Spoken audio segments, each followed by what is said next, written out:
आपण बघत आहात न्यूज मराठी ताजा खबर। जगाच्या एक पाऊल पुढे।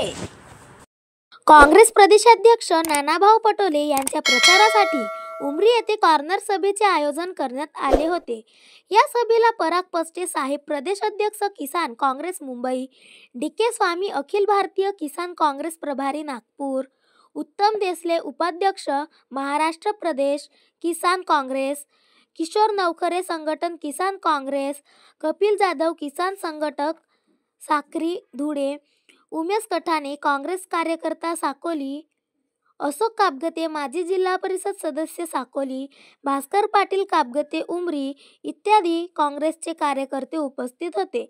या सभेला उमेश कठाणे, अशोक कापगते इत्यादी मान्यवरांनी उमरी ग्रामवासियांना नानाभाऊ पटोले यांनी आपल्या क्षेत्रामध्ये कोणकोणती कामे केली याबद्दल सविस्तर माहिती दिली।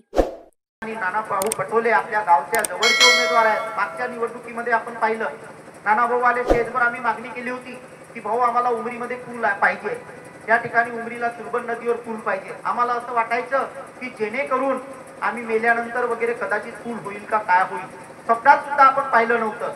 पण नानाभाऊंनी त्यावेळेला आपल्याला शब्द दिला, पूल झाला म्हणजे बिलकुल झाला। एका वर्षात आपण जर पाहिलं, कदाचित पूल बनवायला 3-3 वर्ष लागतात, एका वर्षामध्ये आपण या देही आपण या डोळा पाहिलेला आहे। एका वर्षामध्ये नानाभाऊंनी आश्वासन दिलं, दुसऱ्या वर्षी पूल तयार झाला आणि पूल हा सगळ्यांच्या कामासाठी सगळ्यांसाठी झाला। इथून जाणारा माणूस जर जात असेल तर गोनुमरीला तिकडे आज पुलावरून जातो। तर अशा प्रकारचा विकास सगळ्या गोष्टी ज्या आहेत नानाभाऊंनी आपल्याला उमरीला बरंच काही दिलेलं आहे। देवळाचं काम असतील, अजून आपल्याला जे काही लागते ते नानाभाऊ कडून आपल्याला मागता येईल। नानाभाऊला आपण उमरीच्या बाबतीमध्ये आपण जर विचार केला, उमरी ही काँग्रेसला नेहमी मागे राहते। नेहमी भास्कर पाटलाला म्हणतात, मला म्हणतात नानाभाऊ की उमरी आपण काँग्रेससाठी मागे का राहतो, आपण उमरीसाठी काय कमी केलं। आता उमरीची मागणी मंजूर झालेली आहे। आता तरी मात्र या उमरीच्या रहिवाशांना माझी एक गावचा पोरगा म्हणून अशी विनंती आहे की आपण जास्तीत जास्त मतांनी या ठिकाणी नानाभाऊला निवडून द्यावं। नानाभाऊ सगळ्यांना माहित आहे, सांगण्याची काही हे नाही।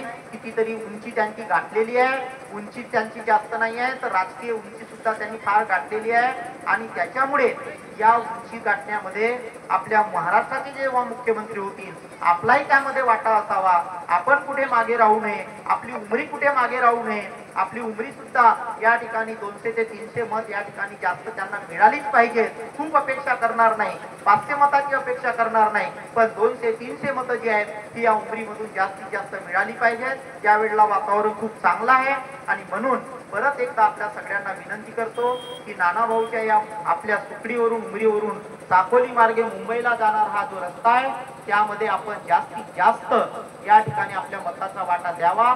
आपणही त्यांच्या या 23 तारखेला जी मतमोजणी होईल आणि 25-26 तारखेला जो शपथविधी होणार आहे त्या शपथविधी सोहळ्यामध्ये आपलाही वाटा राहावा अशी विनंती करतो आणि माझे 2 शब्द समाप्त करतो।